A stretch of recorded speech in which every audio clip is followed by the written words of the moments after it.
Good morning, Andy. We got a lot going on around here. Always a pleasure, Matt. It's a busy place. Absolutely. It is a busy place. Tell us about the nomination process for the Hall of Fame. Sure. We're right now accepting nominations, and this really is a time to kind of ask our community to think about those key individuals that have been important in their lives, in their educational lives in Kingsport. We have that process that starts at the beginning of the year and runs through May 1. And really, you can just go on our website at k12k.com, and we've got a link right there that'll show you all the information. We've tried to make it a very simple process.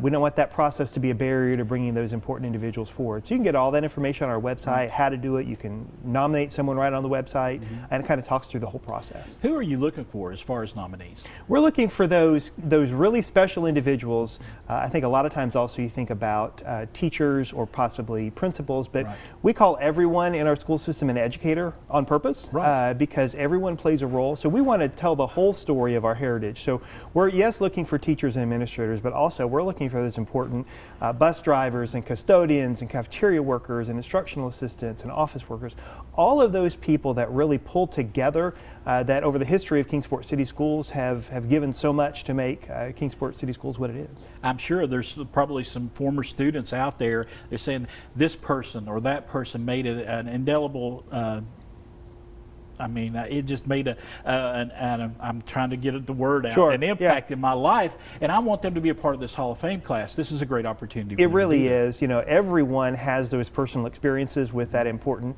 teacher or that cafeteria worker that fed them every day, or the bus driver that greeted them with a kind smile as they brought them to school.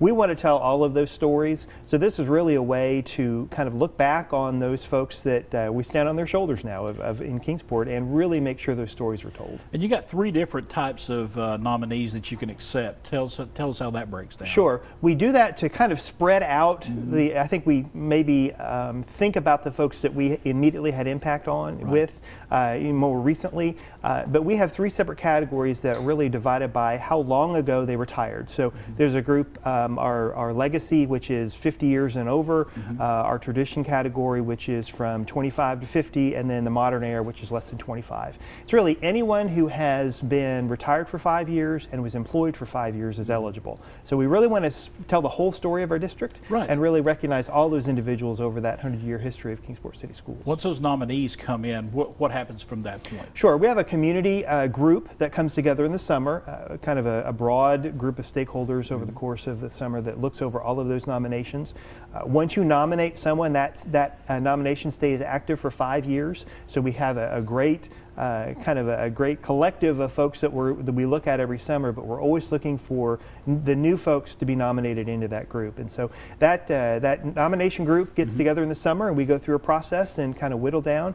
You can have as many as 2 inductees in each of those 3 categories in a year, and it's hard work because there's a lot of very deserving individuals, but that group works over the summer to kind of cull through all of those nominations. And I'm sure that's a difficult process. It is. It's really exciting to see because you see a lot of those stories come forward and a lot of those individuals remembered, but it is a difficult process because obviously we want the best of the best, but there's so many deserving individuals, and we just want to recognize those folks. And I know with COVID there may be some you don't know whether you're going to have a virtual ceremony or a real ceremony for those folks. Hopefully it can be a real ceremony. It really is. You know, we weren't able to have the in-person ceremony last year with COVID, so we had to delay. Joyce Cooper and Jim Welch, our 2 inductees from last year, we're going to bring them back this year. Hopefully will be in person. We have that induction ceremony at our back to school convocation when all of our teachers get together before the start of the school year to kind of recognize them. So hopefully we'll be in person this year and can do that. This is an exciting time for the Kingsport City School System. It really is. You know, there are so many school systems everywhere that have fought through so much this year in order to make that educational experience relevant to kids. We can't say enough great things about our staff and our families and our students making the best of our situation this year with COVID, but it's really an exciting time, and we're looking forward to pushing on. All right, Andy, appreciate you taking some time with us today. Folks, we've got the information right there on the screen. If you want to nominate someone for the KCS Hall of Fame, right there is how you do it. They're being accepted through May 1st, 3 categories, and we listed those right there. Nomination form is located right there at that website, and we'll be back with more Daytime in just a few moments.